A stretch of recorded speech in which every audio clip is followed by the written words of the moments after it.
Nunes, Schiff, and Trump. Oh my. My name is Wes, and this is Politihub. We took this trip to Garden Grove. Smelled like a blue dog inside the van. Hello, everyone, and welcome to the Politihub Podcast, Episode 1. Now, for those who don't remember, I did a video a little while back where I went over my idea for a future podcast, and I wanted to do a video podcast. I actually bought the tripod for it. The problem is that this new position I got at my job in my personal life, I thought it would afford me more time to prepare to do a video podcast. However, it turns out that this new spot doesn't really afford me any such time. So I was incorrect about that. And it kind of makes me mad because I really like the idea of a video podcast. So much so that I actually have a website. I bought a domain website. And initially, it was me putting a lot of my YouTube videos on it, my Piper Report YouTube videos. But eventually, it became too much because I tend to make a lot of videos. Not a lot compared to some other people, such as Styx Hexenhammer, but enough that it would make editing and uploading to my website quite extensive. And I kind of have a busy life. So, for the time being, we will do just an audio podcast. I should say that I am also trying to get somebody else I know to co-host a podcast with me. We would have our own separate podcast where she and I would be the two main people. We would bring guests on and things of that nature, and we would use that podcast and put it on different websites, hopefully get it on iTunes. Kind of like how Matt Christensen and Blonde in the Belly of the Beast do. And along with that, we would create a Discord server for our podcast, so people that listen to us can go there.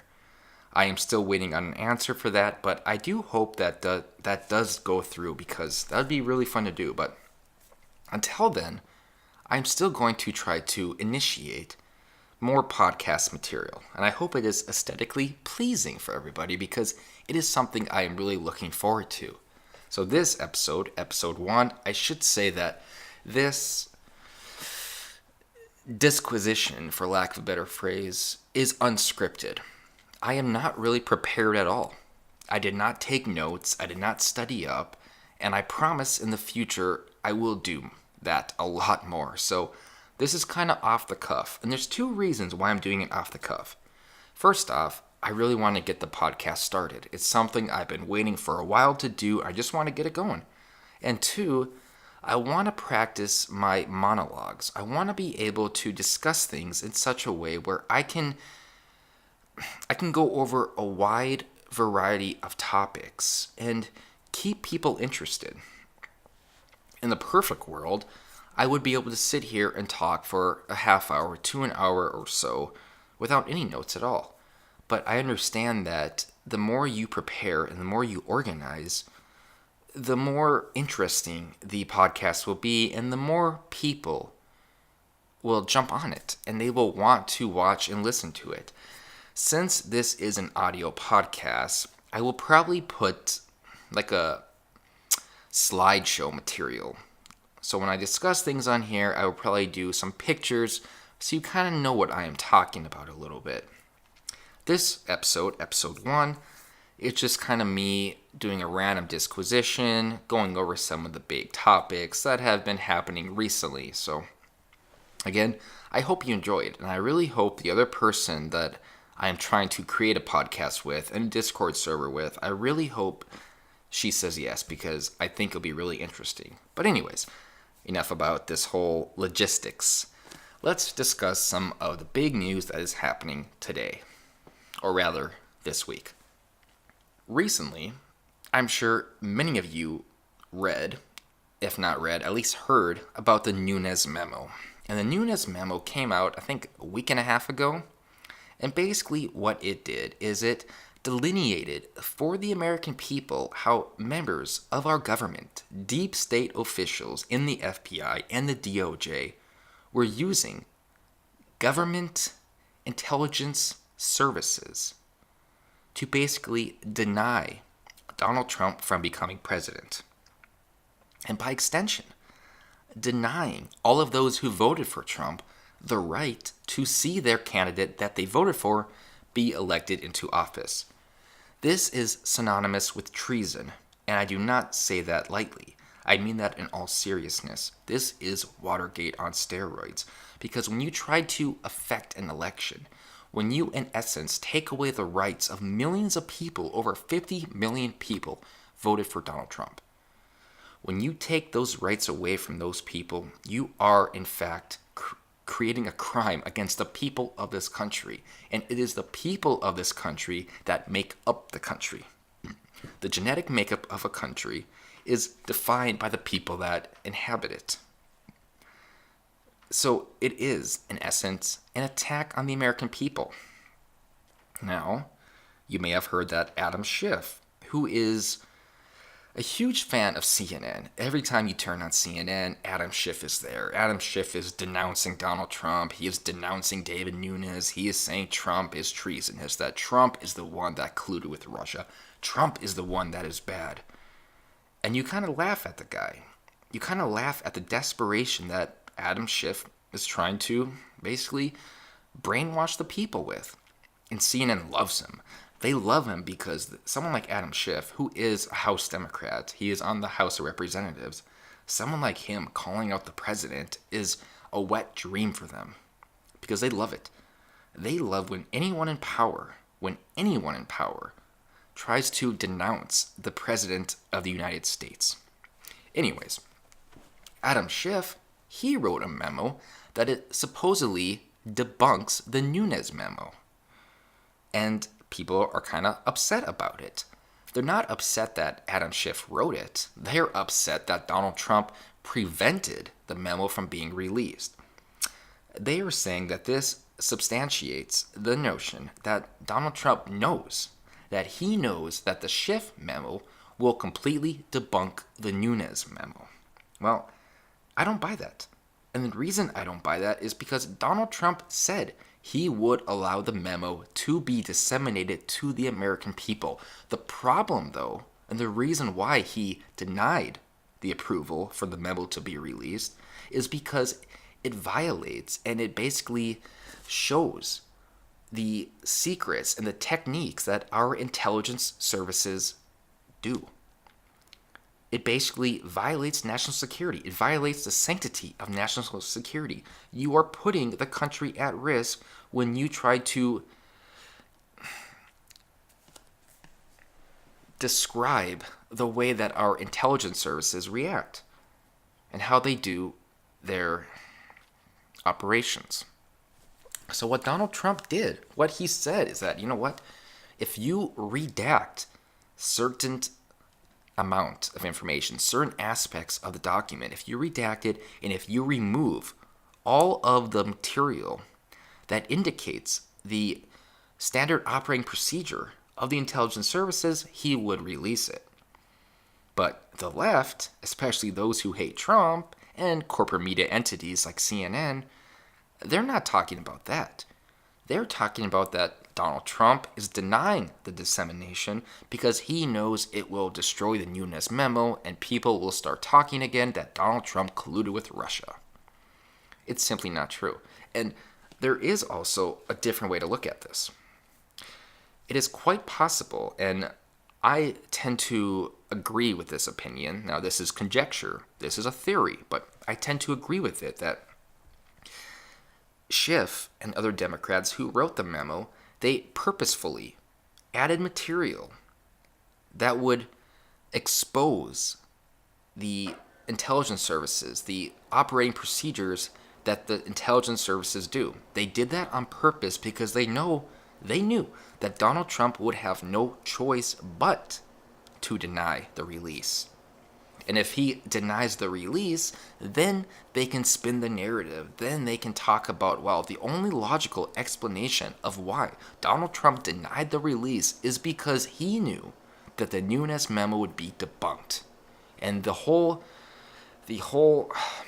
nationwide perception that is basically going all over the place now of the intelligence services, primarily in the FBI, deep state officials in the FBI and the DOJ, use the intelligence services as a weapon. They think they think Donald Trump is denying the release because it would contradict that opinion. And that opinion basically exonerates Donald Trump from any collusion with Russia. And what else it does? It also demonstrates how a scandal this big could have devastating effects for the country. Because what this does, this shows that the DNC and Hillary Clinton and Barack Obama and members of his cabinet purposefully and willfully colluded against Donald Trump. They did so because they knew that Donald Trump wasn't going to be president. They knew they could use the FBI as a political tool to deny Donald Trump the presidency. Because if he wasn't elected, if he never made it into the office, then what would happen was Hillary Clinton would never allow that material to be released. Nobody would know about it because Hillary Clinton would have made sure that the House Intelligence Committee would not be able to access that type of material. Nunes would not be able to write the memo he did because he wouldn't know about it. This is grand collusion. This is collusion on a monumental scale. We can look at Obama in a few different ways. People want to put him on this pedestal like he is the paragon of excellence. He is just the best president, the most transparent president of all time. And Barack Obama said that it was his goal to make his administration the most transparent. And then he, right away, he sets the record for the most Freedom of Information Act denials out of any other president. He did a complete 180 from what he promised. He also said when he left office, now this is kind of funny, he said when he left office he was glad that his administration didn't have any serious scandals. There were no major scandals that happened during his tenure. Well, let's see. Operation Fast and Furious, which got a border agent killed named Brian Terry. For those who don't know about Operation Fast and Furious, here is a little rundown. Basically, Eric Holder, who was the Attorney General for Obama, he created an operation where basically the U.S. government would sell firearms to drug cartels in Mexico. And then when those guns would be transported over to America, they could see basically who had the weapons. Well, let's think about that for a moment. What do you expect is going to happen when you give drug cartels who have a propensity for violence? What will happen when you give them lots of high-powered firearms? Do you not think that they may use those firearms on the American people? Since the drug cartels, they need America because their product sells over here.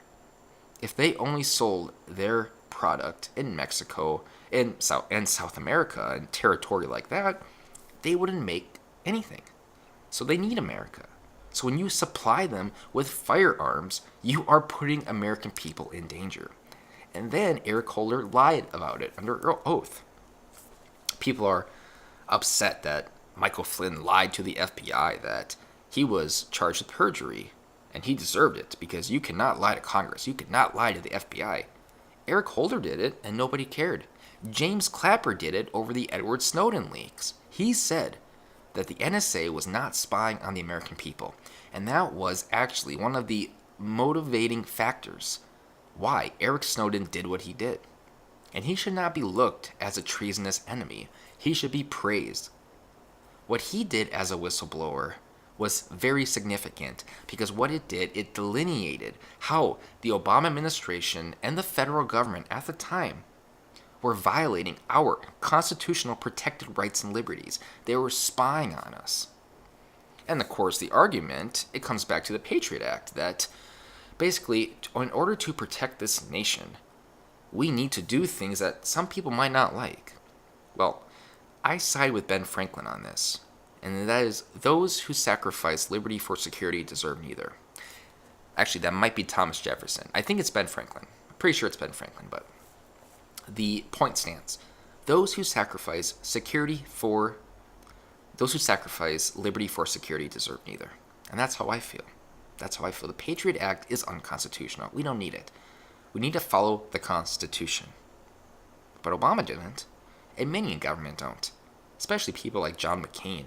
John McCain, his whole goal in life, not just in Congress, but in his life, was to create perennial war with Russia, an everlasting war with Russia, a new Cold War, perpetuate massive amounts of military spending so we can feed the military-industrial complex because they give him donations, because he makes money when they make money.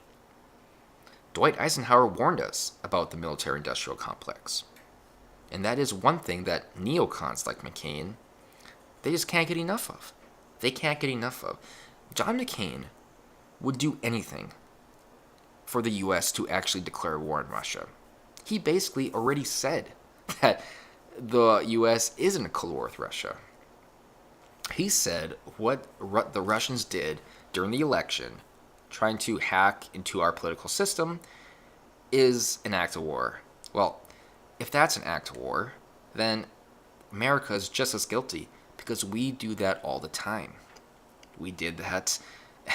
We did that at Honduras, I think. We actually staged the election. We overthrew Iran in the 70s, I think, 60s or 70s. We spied on the French president under the Obama administration. That is one thing that Edward Snowden actually pointed out. Likewise, we also spied on German Chancellor Merkel.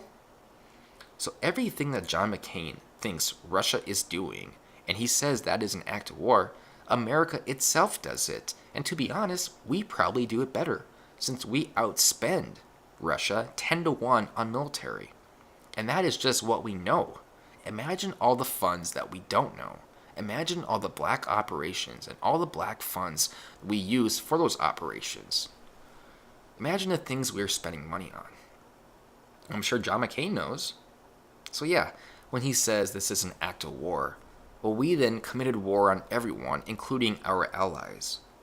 It is the nature of the beast for a government to want to spy on everybody, not just its own people, but other nations as well, including nations that may be our allies. So why is it okay for us to do it, but not Russia? Why is it okay for China to do it? We don't really hear much about that. The only thing we hear about China deals with North Korea or deals with trade. We don't talk about their surreptitious and furtive behavior.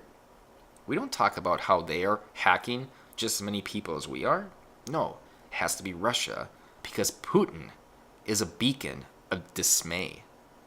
Putin is the ultimate bad guy. He is somebody that is a threat to freedom, a threat to democracy. That is how they perceive him. They think Putin is trying to destroy the world. He is trying to take over the world. All the while, we have troops in over 120 countries. He thinks, and many people think, Putin is hell-bent on globalism, to be the dominant leader of the world. And yet, America leads the way in globalism. America overthrows governments that they don't like. They tell Gaddafi to get rid of his weapons. Gaddafi does, and what happens? America assassinates Gaddafi. How can we create a bridge of confluence between other nations if they can't trust us?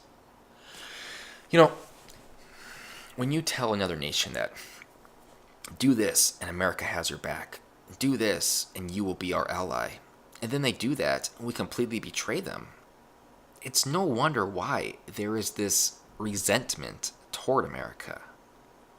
It's obvious that people don't trust us. And the truth of the matter is that they don't have a reason to trust us because we haven't given them one.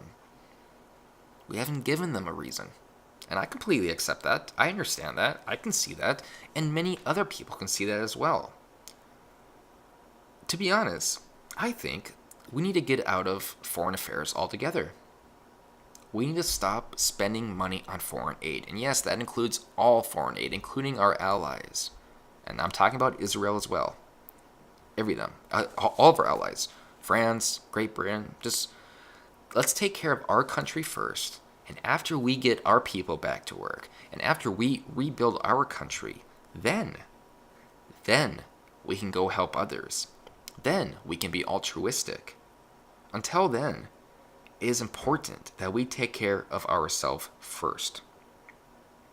So, what do we have to learn from all this? Well, this notion that Russia is the ultimate evil, and by extension, Trump is the ultimate evil because Trump colluded with Russia, it's nonsensical. There is no evidence whatsoever that Trump colluded with the Russians. There actually is more evidence. There is a lot more evidence that the DNC, the Democratic National Committee, colluded with Russians. Fusion GPS, which is a firm, an opposition research firm, was hired by the DNC to spy on Donald Trump. And they used Russian sources to do so. It's kind of ironic when you actually think about it from this way. The DNC used a firm that hired Russians to spy on Donald Trump to prove that Donald Trump colluded with Russians. I mean, what? I mean, just try to dissect that. Yeah, I don't think so. And I should say this. I believe that Russia did in fact try to hack our election. I do believe that. Because guess what? We do it all the time. And that goes back to what I was saying earlier. We do it all the time. But when we do it, it is for moral righteousness. It is because we are trying to spread freedom and democracy. When those who oppose us do it, it is because they are tyrannical. It's because they are dictatorial. It is because they are trying to sabotage the United States. They are trying to knock us off our pedestal of moral righteousness, our paragon of hope and... Let's back up a little bit here. Let's try to see things from a different point of view. What we are doing is abysmal. Not just for our allies, but for the American people. What should be noted is that the Iraq War, or rather the Afghanistan War, before we went over there, opium and heroin production wasn't that much. After we went over there, Afghanistan basically became the opium and heroin haven of the world. And you can actually look this up. This is true. I wonder how that works. All of a sudden we take over a country, and then opium and heroin skyrocket? We start exporting that all over? But of course it's not us because America is righteous. No, we are using that kind of money for black operations. And I should say this, I am not an isolationist.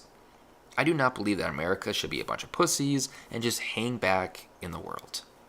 But we need to understand that there is a big line, a thick line between being involved in foreign affairs and being in foreign affairs. We can still help out our allies, but we don't have to be involved in every single affair. We don't have to spend the most amount of money in terms of NATO, in terms of the UN. We don't have to be the de facto leader of the military free world. We don't have to be the world police. I stand with Rand Paul on this. I stand with Ron Paul on this. I am not an isolationist, but I am America first. And that should not be looked at as a bad thing. This notion that America first is nationalistic and by extension fascistic is wrong. You can be a nationalist and not be a fascist. Gandhi was a nationalist and he was a socialist. FDR was a nationalist. He was an ultra-nationalist.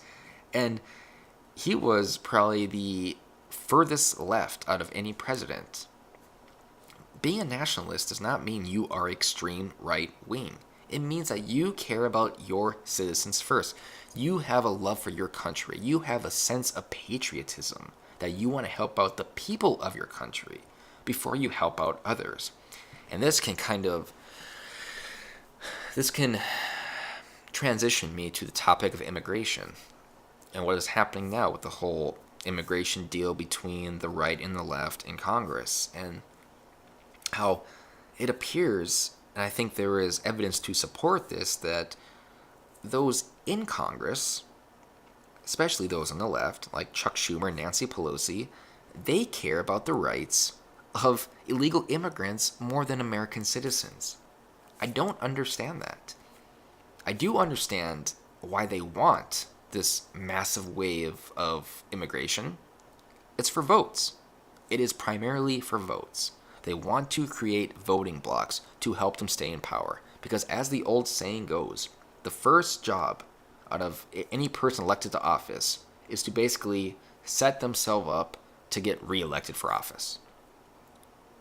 But why are they making it so obvious? You would think they would at least try to help out the American people.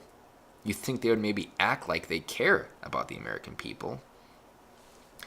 Now, nobody is questioning the humanity of illegal immigrants. There are some bad people, but there are some good people. But being a good person does not mean you have the right to break the law. Being a good person does not mean your rights and your proclivities supersede those who have been trying to come here legally for years. It doesn't. And saying that and making that known on a nationwide scale is not racism. There's nothing wrong with wanting to take care of your people first. Actually, it is your duty to take care of your people first. Democrats in Congress, how can you not see this? Why do you care about the rights of people who are not legally supposed to be here to begin with? You care more about their rights than you do the American people. And that is wrong. It wasn't illegal immigrants that elected you into office. It was American citizens. You represent them. You represent the American people. Take care of the American people first. And then, after it's all said and done, when you have some extra free time, then you can work on illegal immigration. Then you can work on an amnesty deal. Until then, though, your job is to the American people. Let me pronunciate that. Your job is to the American people. American. Key word there, American. Again, it has nothing to do with your stance on what is morally right and wrong in terms of immigration. It has nothing to do with your stance on civic nationalism or ethnic nationalism. It has everything to do with the country as a whole. We can look at it from a different angle. Most people have families. If not children themselves, they are children, obviously. I mean, everyone has parents. We will base this off of you being a parent. Is it your job to take care of your neighbors first? Take care of their needs. Make sure they are fed. Make sure they are clothed. Make sure they get a proper education. Is that your job first? Or is your job to take care of your children first? Is it your job to protect your family first? Give them what they need to succeed in life. And then, when it's all said and done, maybe you can help out your neighbors. That's how it should be. And no, that is not right-wing hardcore conservatism. That's just common sense. That is not hardcore traditionalism. That is common sense. You take care of your family first, and a country is an extension of a family. Whether you're for or against immigration, you have to realize that immigrants come second to citizens. That's why they are not citizens. That's what distinguishes the two from each other. One can vote. One has rights. The other one can't vote. The other one doesn't have rights. In terms of American rights, sure, they have natural rights. But natural rights only take it so far. So, to kind of wrap things up here, we are going to see more and more debate regarding immigration and the whole Nunes memo and the Schiff memo and this push, this corporate media push that Donald Trump is trying to protect himself by denying the release of the Schiff memo. Because I am curious what the Schiff memo says. But I don't see how it can really debunk every claim Nunes made, especially when we have other circumstantial evidence that strongly supports it. I mean, for instance, we know that Fusion GPS was allowed to look at the NSA databases so they could conduct their opposition research on Donald Trump. We know the DNC and Hillary Clinton paid to spy on Donald Trump, to try to garner dirt on Donald Trump. And we know, as a fact, they used the Russians to do so. But yet we focus more on Trump. And then when you bring up Hillary and you bring up the DNC and their nefarious behavior, they say, oh, too bad. Well, guess what? Trump's president, not Hillary. It doesn't matter who's president. What matters is if our intelligence services are colluding with a political party to try to deny the opponent of a political party the right to become president. Because you're not only denying Donald Trump's right to become president, you're denying over 50 million people who voted for him. That's what it comes down to. Anyways, we'll call this the end of the Politihub Podcast, episode 1. I hope you enjoyed it. And like I said, this one was just off the cuff. I didn't really make any notes. I just kind of went on a little monologue there. So I hope you enjoyed it. I hope I wasn't too out there. I hope it was kind of structured. So I hope you like it. Let me know what you think. And for the next episode, I will try to get a guest on for about a 10-minute conversation going over different topics. So yes, like I said, this will be audio for the time being. I do want to eventually transition to video, and I thought I would be able to, but as of now, I am not. So we will see how things go in the future. Again, I am working on a couple projects. I am trying to get another person to do a podcast with me, to do our own show. Waiting on an answer with that, and with that, I would have a Discord server and all those things, and put the podcast up on different websites. So it'd be really exciting. So I will be trying to find different websites to put this podcast up, so hopefully you can find it on other websites as well and spread the word. I hope you enjoyed it, and next time will be more structured with more notes, and I think you really enjoy it. So again, thank you for listening to episode 1. My name is Wes, and this is Politihub.